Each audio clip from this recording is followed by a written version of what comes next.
گزارش کروں گا ایک بار ممبر سے نزدیک تشریف لے آئیں.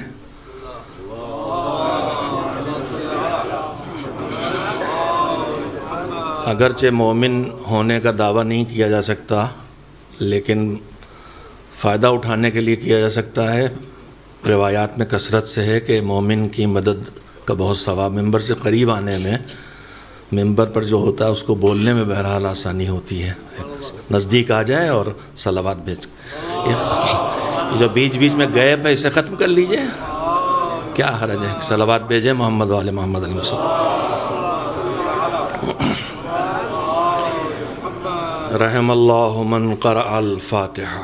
بسم اللہ الرحمن الرحیم. الرحمن الرحیم مالک ایاک نعبد و ایاک نستعین اهدنا الصراط المستقیم صراط الذین انعمت علیہم غیر المغضوب علیہم ولا الضالین.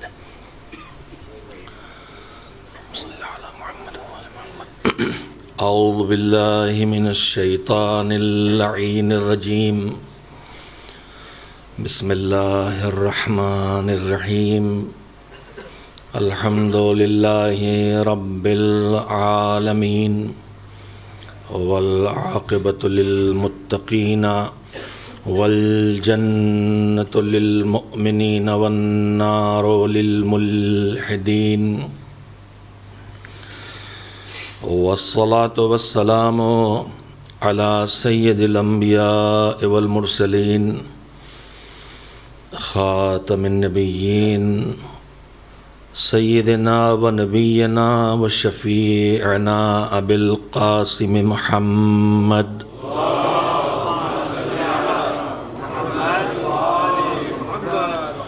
و آلہ الطیبین الطاہرین المعصومین المظلومین واللعنۃ الدائمۃ الباقیۃ على أعدائهم أجمعين من الآن إلى يوم الدين.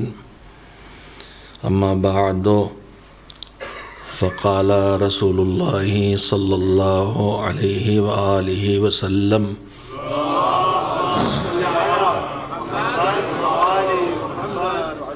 إنما بعثت لأتمم مكارم الأخلاق. صلوات بھیجیں محمد و آل محمد علیہ السلام.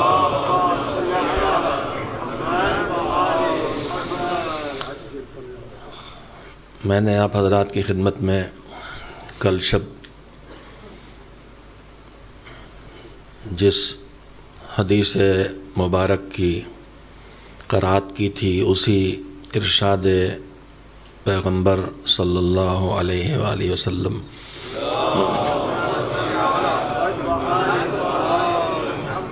اس وقت پھر زبان پر اسی ارشاد کو لانے کا شرف حاصل کیا ہے. کل یہاں تک بات آئی تھی کہ اغراض نبوت اور اہداف رسالت یعنی اللہ نے رسول کن کاموں کو انجام دینے کے لیے بھیجے، نبی بھیجے تو کن کاموں کو انجام دینے کے لیے. قرآن مجید میں مختلف جگہوں پر یہ اللہ نے بیان کیا ہے اور سب سے زیادہ تذکرہ سرور کائنات حضرت محمد مصطفیٰ صلی اللہ علیہ وآلہ وسلم کو کس لیے بھیجا گیا ہے اس کا ہے. اس نے کہ قرآن اس امت کی کتاب ہے جس امت کے حضور پیغمبر بن کے آئے. اغراض میں اللہ کی کتاب کو پڑھ کے سنانا، اللہ کی کتاب کی تعلیم دینا اور کتاب کی تعلیم کے ساتھ ساتھ حکمت کی تعلیم دینا. جزیات میں بات جانے کا وقت نہیں ہے. کتاب الگ چیز ہے اور حکمت ایک الگ چیز ہے. کتاب میں بھی حکمت ہے. کتاب سے مراد کتاب خدا ہے. سورہ جمعہ کی آیت جو آپ سنتے ہیں یاد ہے سب کو. هو الذی بعث فی الامیین رسولا منہم یتلو علیہم آیاتہ. تلاوت وَيُزَكِّيهِمْ تزکیہ نفس پاک کرنا، تربیت کرنا، نفسوں کو پاک کرنا، دلوں کو پاک کرنا، افراد کو پاک کرنا، دماغوں کو پاک کرنا، فکروں کو پاک کرنا، کرداروں کو پاک کرنا، ماحول کو پاک کرنا، سب ان کے مال کو پاک کرنا، خیالات کو پاک کرنا، یہ سارا کچھ تزکیے میں آ جاتا ہے، اور یہ ہدف پیغمبر ہے۔ وَيُعَلِّمُهُمُ الْكِتَابَ، اور تعلیم دینا۔ پہلی چیز کل میں نے عرض کیا تھا کہ تلاوت پڑھنا ہے، بس پڑھو، سنیں، چاہے سمجھیں چاہے نہ سمجھیں، لیکن تعلیم ہے سمجھانا اور پڑھانا کہ اس میں کیا ہے۔ قیام عدالت ہدف پیغمبری ہے۔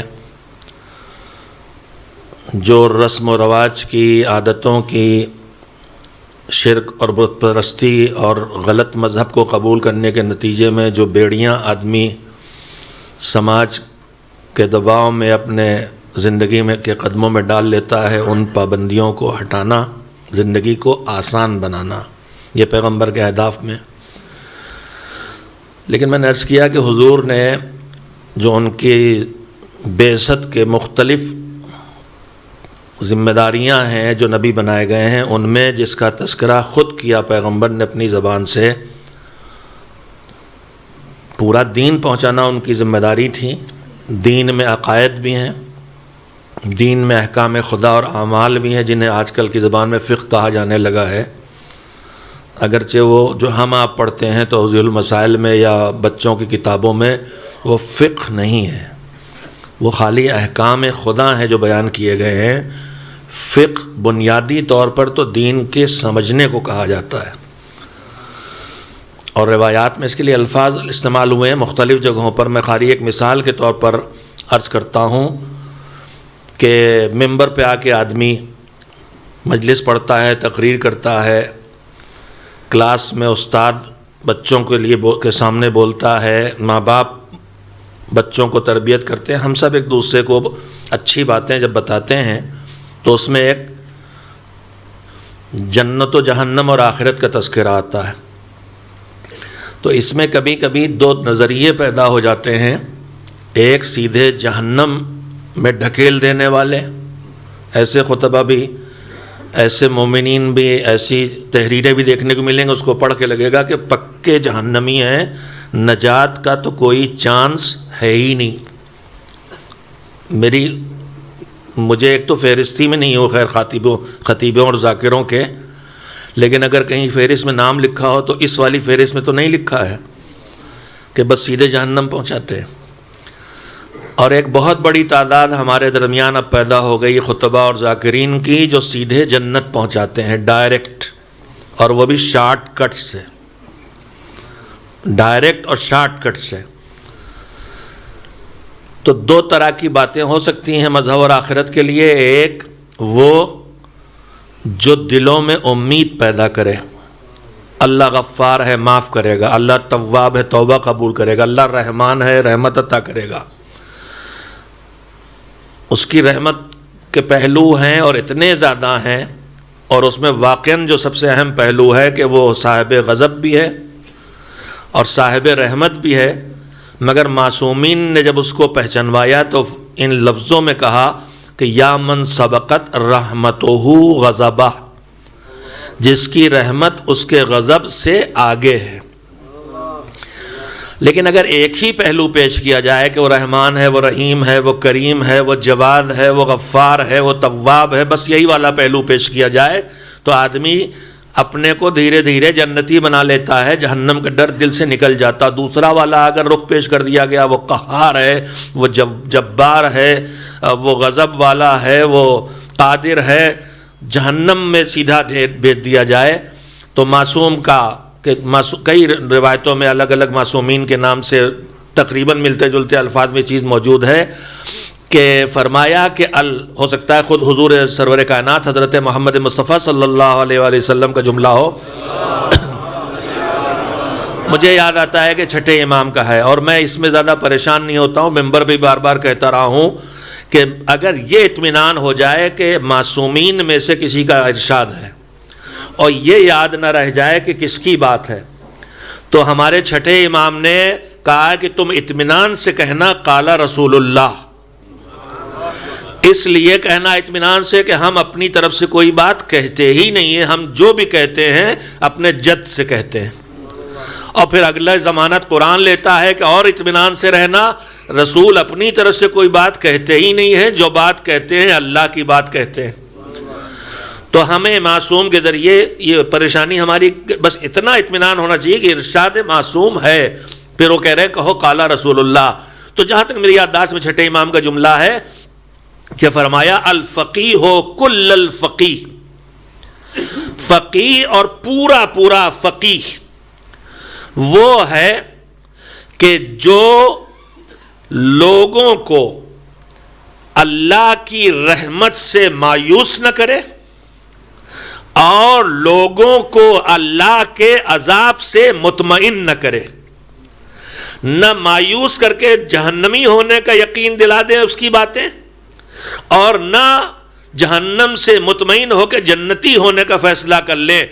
ایسا انسان جو نہ رحمت خدا سے مایوس ہو اور نہ دوسروں کو کرے، اور جو عذاب خدا سے نہ کبھی مطمئن ہو اور نہ دوسروں کو مطمئن کرے.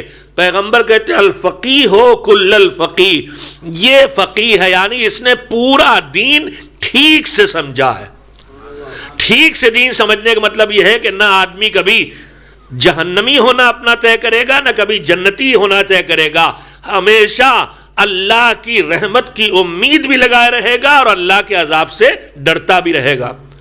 تو یہ لفظ فقہ سے میں نے بات کہی کہ ہمارے ہاں تو فقہ کا لفظ احکام کی جگہ بولا جانے لگا ہے. فقہ ہے دین کی سمجھ. سیرت پیغمبری پہ بات کرنا ہے تو کوئی حرج نہیں ہے کہ میں اور تذکرہ کر دوں. ایک صلوات بھیجیں محمد و آل محمد علیہ السلام پر. جب لوگ مسلمان ہونے کے لیے آتے تھے تو پیغمبر ان کو دین سکھانے کے لیے کسی نہ کسی کے حوالے کرتے تھے. تو ایک کہیں مکے کے باہر سے کسی صحرا کا، کسی قبیلے کا، کسی گاؤں کا کوئی مومن انسان آیا اور مسلمان ہوا تو پیغمبر نے کہا ان کو تھوڑا دین سکھاؤ. اب ظاہر ہے کہ وہ ان کو اصول دین بھی سکھائے جائیں گے کہ بھئی توحید کو مانو، رسالت مانو، قیامت کو مانو، کچھ سورہ قرآن کے سکھائے جائیں گے، نماز سکھائی جائے گی، جتنا دین اس وقت آ چکا ہے سکھایا جائے گا. تو وہ جو آیا تھا نیا مسلمان اس کو پیغمبر نے کسی صحابی کے حوالے کیا کہ ان کو دین سکھاؤ. انہوں نے جو دین سکھانا شروع کیا تو انہوں نے اس میں سورہ زلزال ان کے سامنے پڑھنا شروع کیا. اذا زلزلت الارض زلزالها واخرجت الارض اثقالها وقال الانسان ما لها پڑھنا شروع کیا. اس کے آخر میں کیا ہے؟ ہاں ماشاءاللہ سب کو یاد ہے. فمن يعمل مثقال ذرة خیرن یرہ. یہ تو بالا یاد رہے گا. بعد والی آیت ہو سکتا ہے کبھی کبھی دماغ سے، زندگی سے تو نکلی ہوئی ہے ہی ہے. وَمَن يَعْمَلْ مِثْقَالَ ذَرَّةٍ شَرًّا یرہ. ذرہ بھر شر بھی کیا ہوگا تو دیکھنا پڑے گا. اس وقت بالکل اس کا موضوع نہیں ہے، لیکن محققین علماء کہتے ہیں کہ ہمارے ہی اعمال شکلیں بدل رہے ہیں. وہاں جنات اور جنت کی نعمتوں کی شکلیں بدل رہے ہیں اور گناہ کی سزا کی شکلیں بدل رہے ہیں. تو جو برائی کریں گے وہ دیکھنا پڑے گی، اس کا سامنا کرنا پڑے گا. جب یہ پڑھا لیا انہوں نے، جیسے ہی سورہ پڑھایا وہ جو مسلمان آیا تو اس نے کہا بس ٹھیک ہو گیا میرا کام، میں چلا. تو یہ استاد جی آئے پیغمبر کے پاس کہ یہ شاگرد تو بڑا کمزور نکلا، بہت جلدی بھاگ گیا. تو حضور نے پوچھا ہوا کیا؟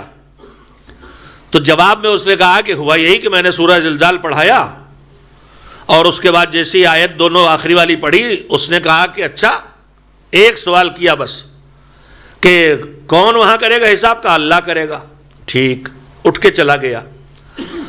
تو حضور کچھ نہیں سیکھا، اس نے چلا گیا.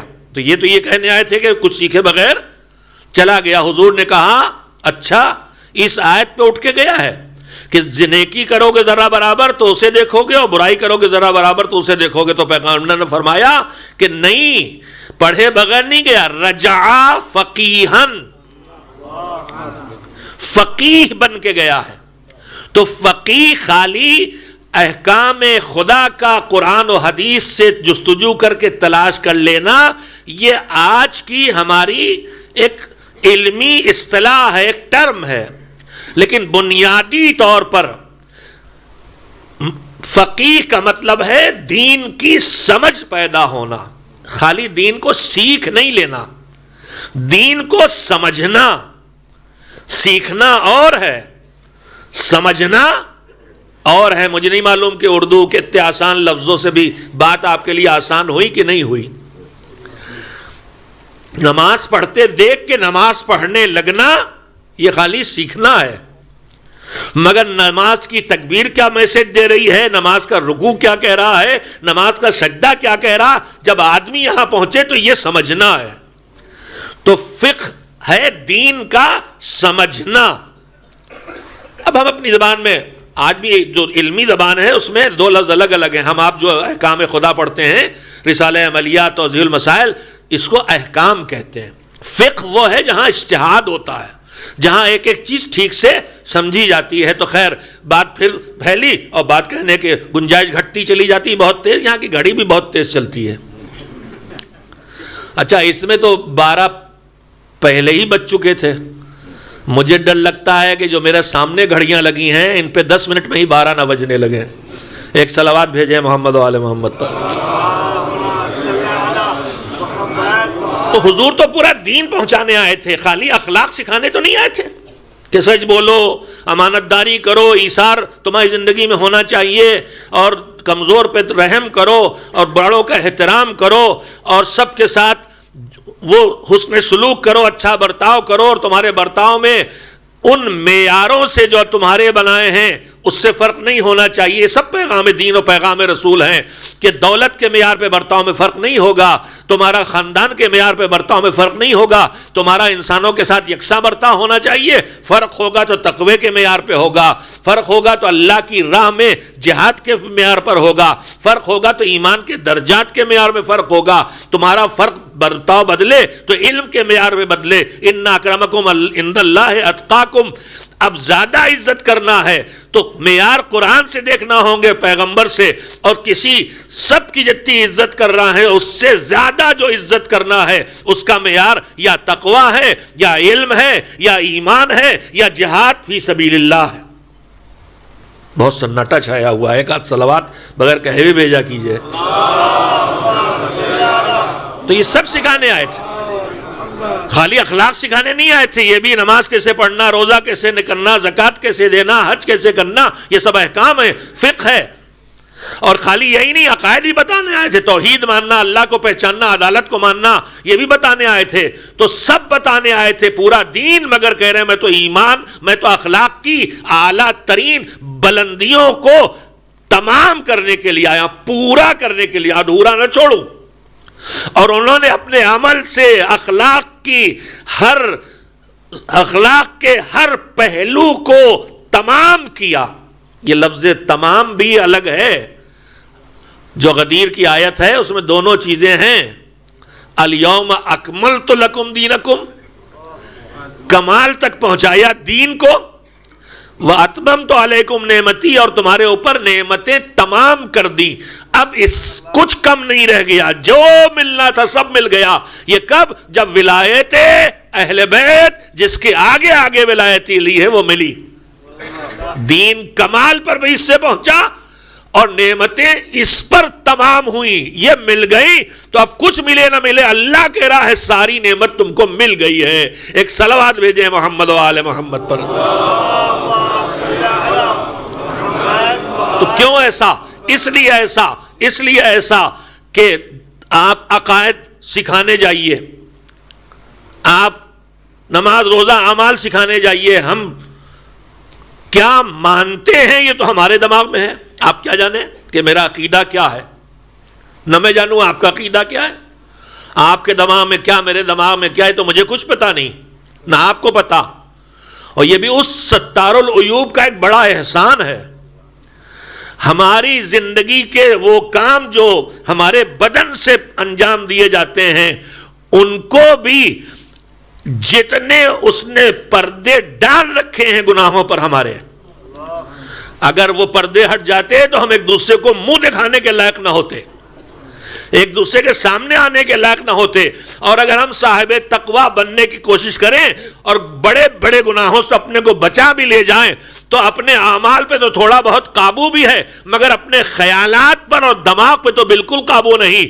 اگر سوچئے ایک دوسرے کے خیالات ہم تک پہنچ جاتے تو ہم کبھی ایک دوسرے کا سامنا کرنے کے لائق نہ ہوتے. یہ اس کریم کا کرم ہے کہ وہ ایک دوسرے کے خیالات سے ہم کو باخبر نہیں ہونے دیتا، اور یہ اس کا حلم ہے کہ ایسے خیالات کے باوجود ہمیں برداشت کرتا ہے اور رحمت کی کمی نہیں ہونے دیتا. تو میرے عزیزو، میرے عقیدے کیا ہیں آپ کیا جانیں، اور آپ کے عقیدے کیا ہیں میں کیا جانوں. ہم آپ اعمال بھی جو انجام دے رہے ہیں، کتنا ایک دوسرے کو دیکھ رہے ہیں، اچھے اعمال کی بات کر رہا ہوں. کتنا آپ میری نماز دیکھتے ہیں، کتنی میں آپ کی نماز دیکھتا ہوں، کتنی میری تلاوت آپ دیکھتے ہیں، کتنے کام آدمی مومن ہے چھپا کے کرتا ہے. اکثر کاموں کو چھپا کے کرنے کا حکم دیا گیا ہے، اگر کہیں کہیں ظاہر کرنے کا حکم دیا گیا ہے تو ماحول سازی کے لیے. میں نے قیمتی بات کہی اور آپ نے توجہ نہیں دی. پورے دین میں ہر نیکی چھپا کے کرنے کی ہے روش، لیکن کہیں کہیں کھل کے کرنے. صدقہ چھپا کے دو تو بھی اچھا، کھل کے بھی دو تب بھی اچھا. اس طرح کی چیزیں ڈھونڈے ملیں گی کہیں کہیں کہیں کہیں.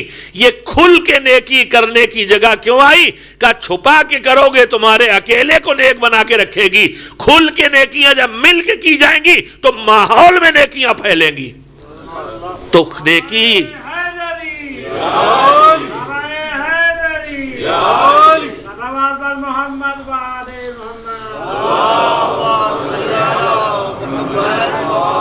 اب اگر یہ سیلفیاں جو حج و عمرہ و زیارت میں راؤنڈ لگاتی ہیں، ان سیلفیوں کے پیچھے یہ نیت ہو کہ مجھے دیکھ کے چار کو اور خیال آئے گا، تب تو انشاءاللہ بچی زیارت.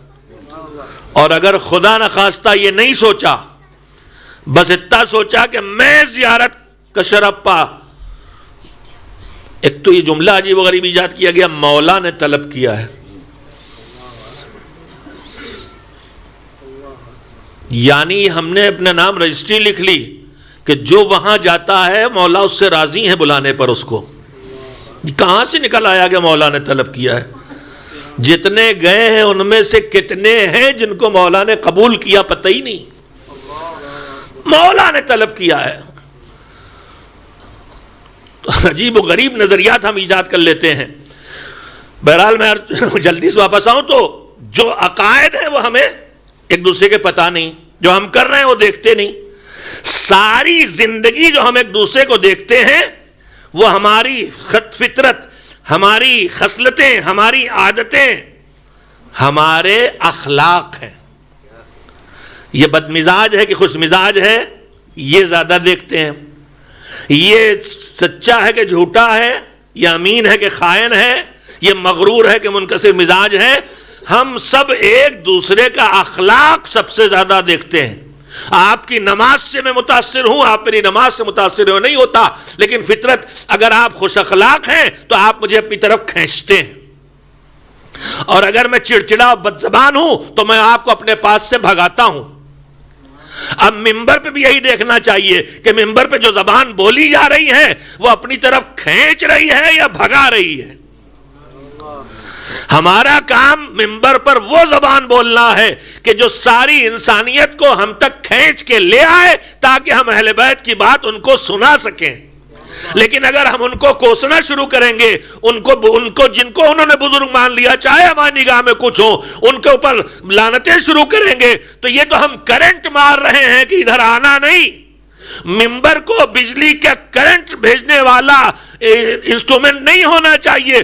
ممبر کو مقناطیس اور چمبک ہونا چاہیے، کھینچ کے لے آئے. اور یہ چمبک تبھی بنے گا جب یہاں اخلاق اہل بیت بیان ہوگا اور اس پر عمل بھی ہوگا. یہاں ائمہ اہل بیت کی باتیں کہی جائیں گی، اس پر خود عمل بھی کیا جائے گا.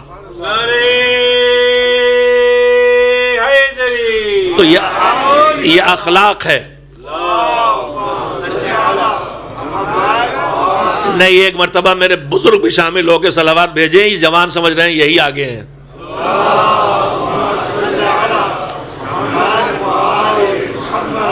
اب زمین پہ جو بیٹھے ہیں میں سب کو جوان اس لیے کہہ رہا ہوں کہ کم سے کم اگر بدن کے بوڑھے ہیں تو دماغ کے تو دل کے تو جوان ہی ہیں کہ نہیں میں تو فرش ادا پہ بھی بیٹھوں گا موڑ کے، جب اٹھائے گا دیکھا جائے گا۔ ایک صلوات اور بھیج دیں محمد و آل محمد علیہ السلام کو۔ میں اپنے بزرگوں سے کچھ نہیں کہہ رہا، لیکن ہم بہت جلدی کرسی پکڑنے لگے ہیں، اور مجلس میں آپ جلدی پکڑ لیں کوئی مسئلہ نہیں، لیکن خدا کے لیے نماز میں جلدی کرسی نہ پکڑیے۔ اگر ذرا سے بھی طاقت ہے تو پھر وہ کیجئے جو آپ کا فریضہ ہے۔ ذرا تکلیف ہوئی اور لوگوں نے کرسی پکڑنا شروع کر دی اور سجدے چھوٹ گئے اور رکوع چھوٹ گئے، یہ بوڑھے بوڑھے مولوی کیوں کرسی پہ بیٹھ کے نماز نہیں پڑھتے؟ یہ قلب عباس صاحب قبلہ تشریف فرمائیں، کیا کسی سے کم بوڑھے ہیں؟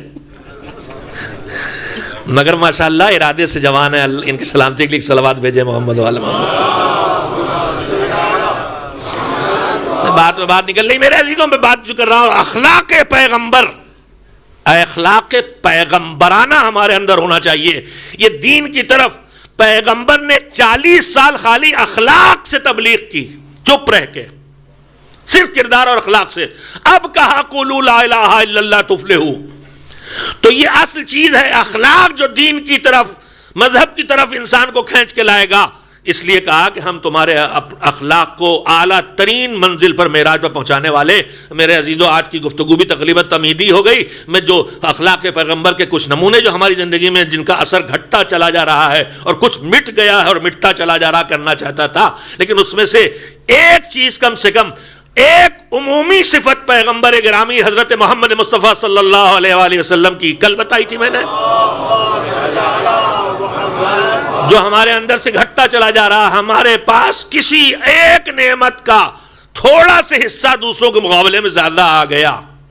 کسی کی ذرا شکل اچھی ہے جو اس کی بنائی نہیں، کسی کے پاس پیسہ ہے، ہو سکتا ابا سے مل گیا ہو، کمایا نہیں، کسی کے پاس علم آ گیا یا وراثت مل گئی عالم کی۔ علم پہ غرور ہو، علم تو غرور کرائے گا نہیں۔ علم تو ایسی چیز ہے کہ روایت کہتی ہے کہ علم سے خالی اکڑو خاں ہوتے ہیں، پیڑ سیدھے تنے کھڑے۔ آپ نے دیکھا ہی ہوگا کہ جو پھلدار درخت نہیں ہوتے وہ اکڑے سیدھے کھڑے رہتے ہیں، اور جن میں پھل نکلتے ہیں، جتنے پھل بڑھتے ہیں اتنا جھکتا ہے۔ یہی سکھایا گیا ہے کہ بے صفت ہو تو کھڑے رہو۔ اکڑو خان جو کاٹ کے جلائی جاتی لکڑی اس کوالٹی میں، یا دھنیا بنا بنا کے چھتوں میں لگائی جاتی ہے، اور اگر باثمر ہو، پھل والے ہو، تو پھل جتنے بڑھے اتنے جھکو۔ دولت آئی جھکو، علم آیا اور جھکو، اور اس کے بعد خاندان بھی اچھا ہے اور جھکو۔ جتنا شرف بڑھتا جائے یہ درخت جھکتا جائے، پھلدار درخت جھکتا ہے۔ تو حضور کی ایک صفت یہ تھی کہ کائنات میں ان سے زیادہ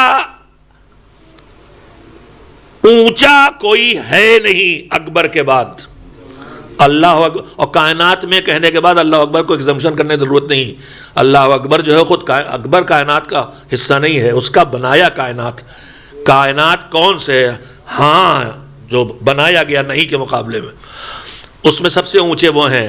اور ہر صفت ابھی کیا لِأُتَمِّمَ مَكَارِمَ الْأَخْلَاقِ، اخلاق کی اونچی کوالٹی کے اخلاق کو تمام کر دوں، کچھ بھی اس میں ذرا سے بھی باقی نہ رہ جائے۔ تو اس میں ایک تھا حضور کا اللہ کے سامنے انتہائی درجے کا خضوع و خشوع۔ یہ دلیل کیا کہ جب مجھے سب سے زیادہ دیا ہے، اس نے نعمتیں نوازا ہے، افلا اکون عبدا شکورا۔ ہمارے پاس نعمتیں بڑھتی ہیں تو ہماری عبادتیں گھٹنے لگتی ہیں۔ نعمتوں کا اضافہ عبادتوں کو گھٹانا شروع کر دیتا ہے، شکر خدا کے مواقع چھوڑنا شروع کر دیتے ہیں۔ اور بندوں کے سامنے حضور انتہائی منکسر مزاج، دائرہ بنا کے بیٹھتے تھے۔ تو یہ ایک صفت عرض کی تھی، آج ایک دوسری صفت عرض کرنا چاہتا ہوں۔ ایک صلوات بھیج دیں محمد و آل محمد پر۔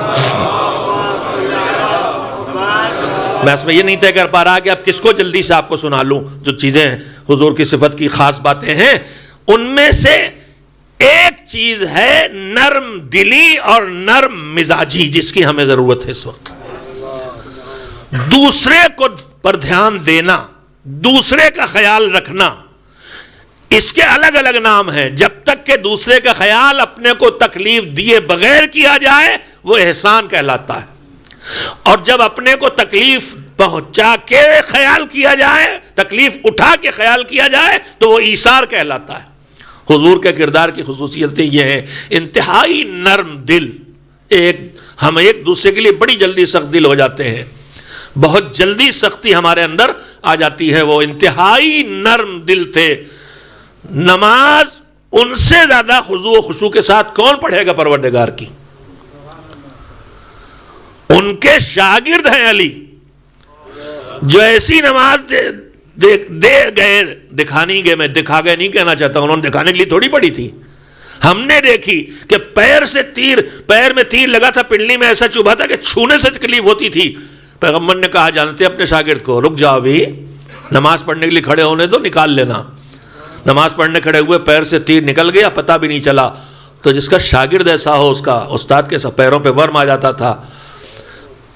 رحم دلی نماز ان کے خضوع و خشوع کی آخری منزل ہوتی تھی، اور اس میں ان کا دل کتنا لگتا تھا۔ ہم آپ جب کاروبار میں تھک جاتے ہیں، بزنس میں تھک گئے، باتوں میں تھک گئے، میٹنگ سے تھک گئے، تو کہتے ہیں چلا جا تفریح ہو جاتا، تھوڑا سے فریش ہو جائیں۔ ریفریش ہونے کے لیے چلیں ایک کپ کافی پی لیں، چلیں تھوڑا پارک میں بیٹھ جائیں، چلیں تھوڑا سمندر گھوم آئیں، فلاں دوست سے ملائیں۔ یہی جو دوست سے ملائیں ہیں یہی والی ہے۔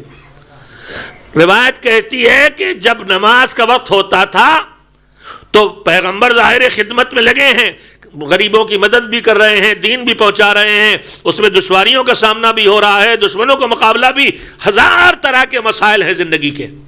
تو جب نماز کا وقت ہوتا تھا تو حضور کہتے تھے ارحنی یا بلال، اے بلال ذرا مجھے فریش کرو۔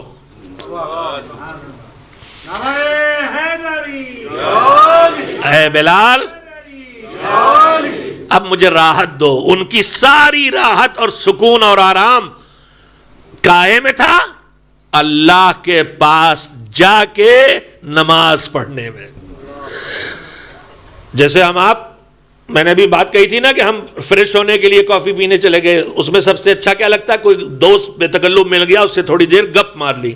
کبھی کبھی برسوں کے بعد کوئی بے تکلف دوست مل جائے، اس سے 10 منٹ بات کر لیے تو ہوتا رہے یار برسوں کے بعد ایسا خوشی نصیب ہوئی ہے۔ وہی کیفیت پیغمبر کی ہوتی اپنے مالک کے سامنے۔ ارحنی یا بلال، تو ان سے زیادہ خضوع خشوع والی نماز کون پڑھے گا؟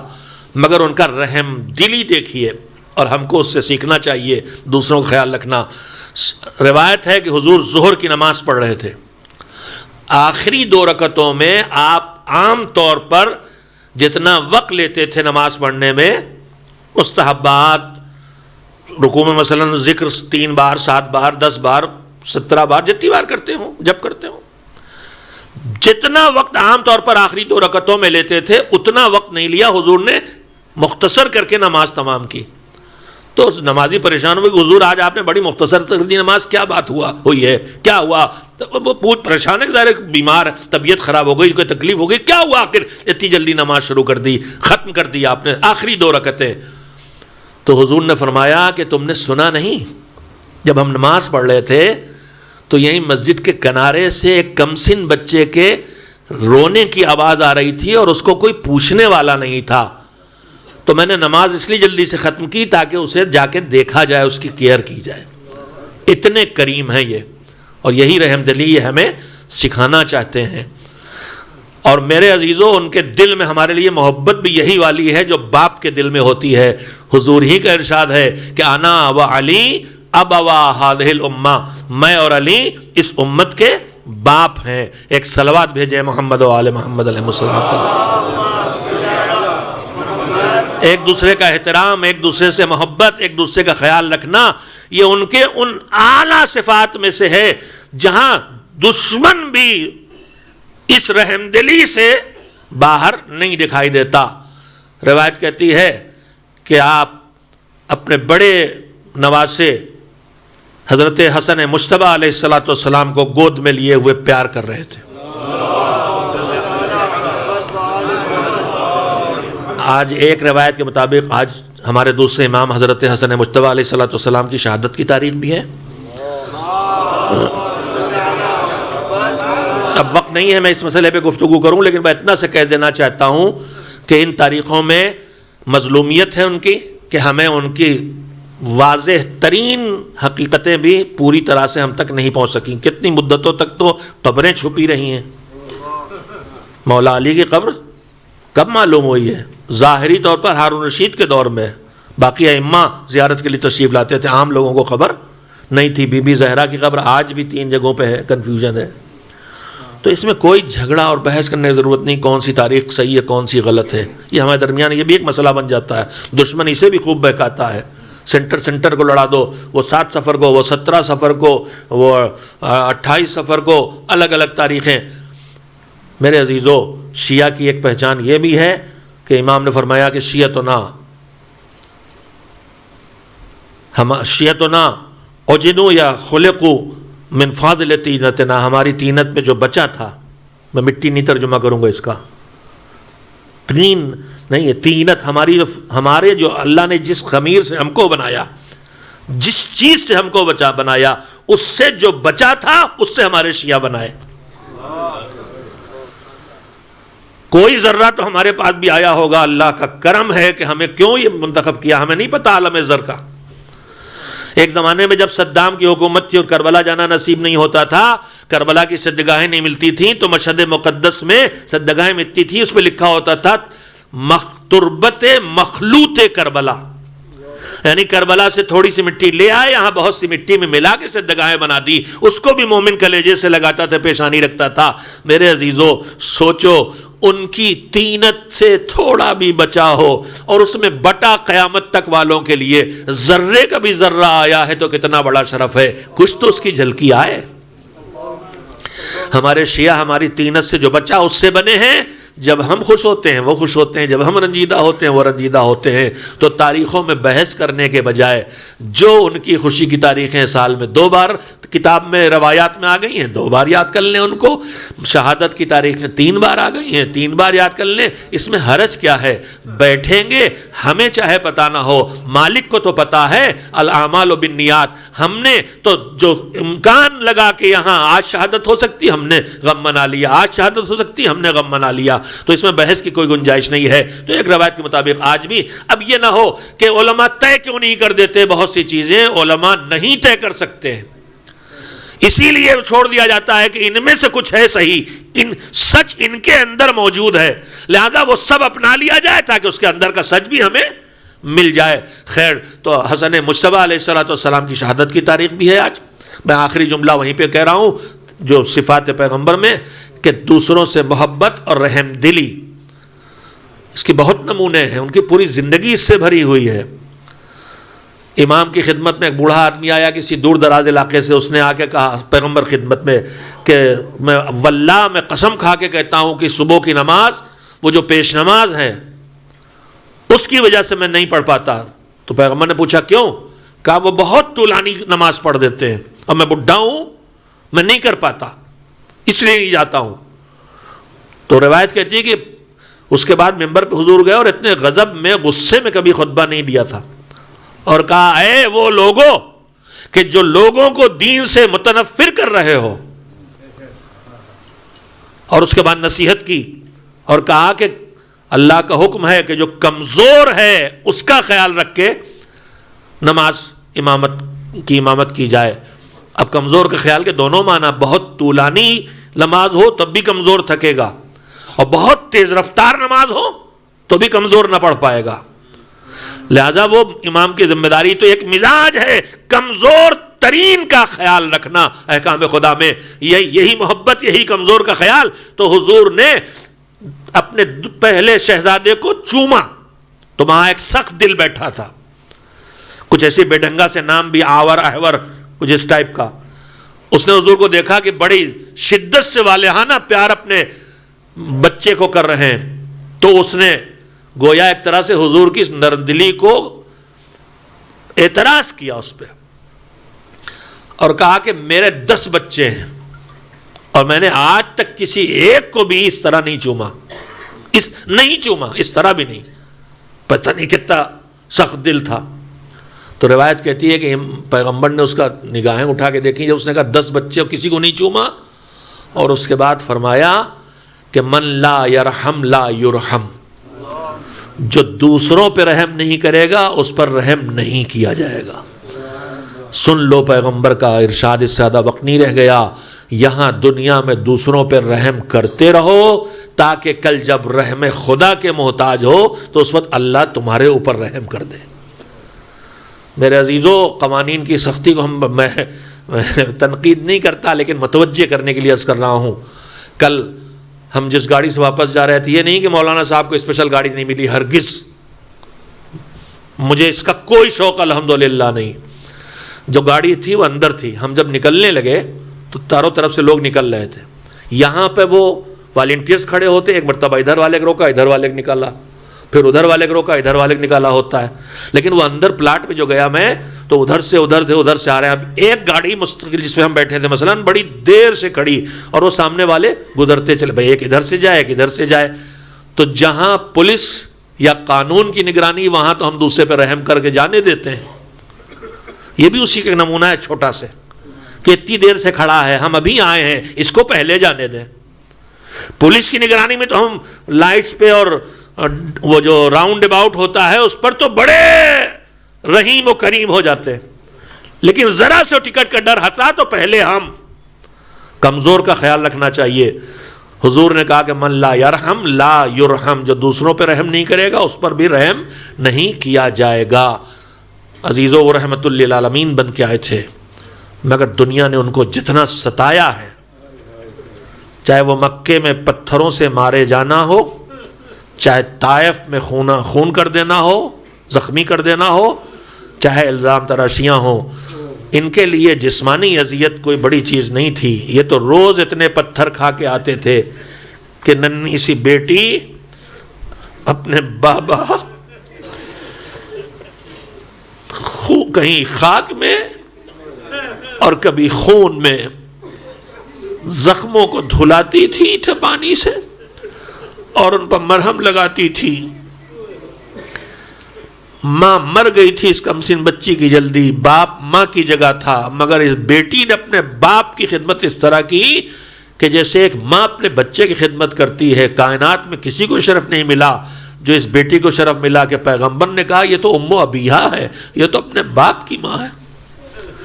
ایسی محبت تھی، ایسی محبت۔ تو اذیت بے حساب پہنچائی گئی، جسمانی اذیت، دندان مبارک شہید ہوئے، احد میں اتنا زخمی ہوئے تھے کہ پیغمبر کو گود میں اٹھا کے مولا علی لے گئے تھے، اوپر لے جا کے محفوظ کیا تھا۔ وہ سب ہوا، مگر اس سے زیادہ جسمانی اذیت سے زیادہ روحانی اذیت، جس کے لیے ساری زندگی قربان کی، جس کے لیے آگے اولاد دینے کا وعدہ کر رکھا، سب قربان کر ڈالا ہے۔ بستر پر بیماری کے عالم میں اتنا شدید بخار ہے کہ آنکھیں بند ہیں غش سے، آنکھیں کھولی تو ایک ہی فکر ہے اب تک ہدایت دی، آگے ہدایت کا انتظام ہو جائے۔ کا کاغذ قلم لے آؤ، میں وہ تحریر لکھ دوں کہ تم کبھی گمراہ نہ ہو۔ اور وہاں سے آواز اٹھے کہ معاذ اللہ، ان کے دماغ پہ وہ بخار کا اثر ہو گیا ہے۔ معاذ اللہ، اردو میں بہت ہلکا لفظ ہے، یہ بکواس کر رہے ہیں۔ کتنی اذیت ہوگی اگر کوئی بیٹا جاتے ہوئے بوڑھے باپ سے جو زخموں سے چور ہو، جس نے ساری زندگی کما کما کے بچوں کی تربیت کی ہو، پالا ہو، اس کے ساتھ یہ سلوک کیا جائے، یہ بڑی مصیبت تھی۔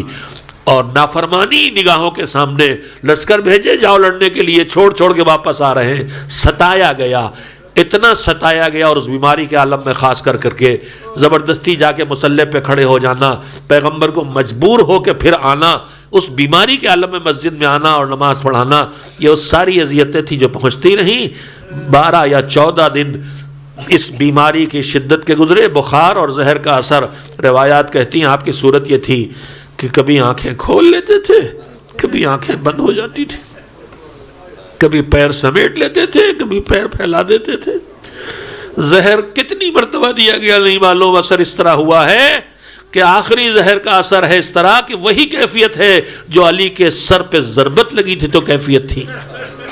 اسی طرح سے بے چینی ہے، وقت نزدیک آتا جا رہا ہے۔ محبت اتنی ہے بیٹی سے کہ بیٹی کی شادی ہو گئی، لیکن یہ روز بیٹی کے گھر جاتے ہیں اور بیٹی روز ان کے گھر آتی ہے۔ مگر جب سے پیغمبر بیمار ہوئے، فاطمہ بابا کے سرہانے بیٹھی ہے اور دعا کر رہی میرے بابا کی خیر ہو، میرے بابا کو سلامتی ملے۔ دھیرے دھیرے وقت گزرتا جا رہا ہے۔ وہ دن بھی آ گیا کہ پیغمبر جانتے ہیں مجھے رخصت ہونا ہے۔ علی کے گود میں پیغمبر ہیں، پیغمبر کا سینہ سر علی کے سینے پہ رکھا ہے اور اسی عالم میں دم توڑا. میں کہوں گا بڑا مشکل وقت ہے مگر علی تیار ہو جاؤ. اے میری بی بی فاطمہ زہرا، باپ دنیا سے جا رہے ہیں، کم سے کم ان کا سر علی کے سینے پہ رکھا ہے. کربلا میں آ کے دیکھو، سینے پہ ظالم سوار ہے، گلے پہ خنجر ہے.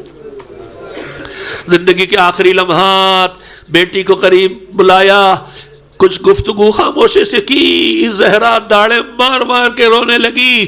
بے چینی دیکھ کے بیٹی کے مرتبہ پھر کان میں کچھ کہا، مسکرا پڑی. بعد میں پتا چلا ہے کہ پہلی گفتگو میں اپنے دنیا سے جانے کی خبر دی تھی اور بیٹی کی بے چینی دیکھ کے کہا تھا کہ بیٹی مگر سب سے پہلے تم میرے پاس آؤ گے. پیغمبر اس دنیا سے جانے والے ہیں، ملک الموت دروازے پہ اجازت لے کے اندر آ چکے ہیں، علی کو آخری وصیتیں کر چکے ہیں، نواسوں کو سینے سے لگا کے رخصت کر چکے ہیں. زندگی کے آخری لمحات ہیں، جدھر نظر پڑتی ہے کوئی نہ کوئی منظر آتا ہے. بیٹی کو دیکھا، ارے ابھی تھوڑا مدت گزرے گی، در و دیوار کے درمیان پیسی جائے گی. ارے علی کو دیکھا، اس کے گلے میں چادر کا پھندا ڈالا جائے گا. حسنین کو دیکھا، اس کا کلیجہ ٹکڑے ٹکڑے ہوگا، اس کے جسم کو پامال کیا جائے گا. دنیا سے رخصت ہوئے، کم صحیح لیکن تھوڑے سے لوگوں نے کندھا دے لے جا کے دفن کر دیا. میں کہوں گا فاطمہ بے چین ہو، بابا دفن ہو گیا. رسول اللہ آپ نے اتنی خدمت کی، تھوڑے سے لوگ جنازے میں آئے مگر یہی سے ایک پھر جنازہ اٹھے گا، لخت جگر پیغمبر کا. ارے قبر رسول کے پہلو میں تمنا دفن ہونے کی ہے مگر ظالموں نے تیر بارانی کر دی. کندھوں پہ اٹھا ہوا تو جنازہ جنت البقیع میں لا کے اتارا گیا. بھائی نے بھائی کے بدن سے تیر کھینچے، اپنے ہاتھوں سے قبر میں اتار دیا. دنیا محروم ہو گئی رسول کی ذات گرامی سے. وَسَيَعْلَمُ الَّذِينَ ظَلَمُوا أَيَّ مُنْقَلَبٍ يَنْقَلِبُونَ أَلَا لَعْنَةُ اللَّهِ عَلَى الْقَوْمِ الظَّالِمِينَ. اللہم تقبل منا انکا انت السمیع العلیم. ماتم رسول خدا، ماتم شہداء.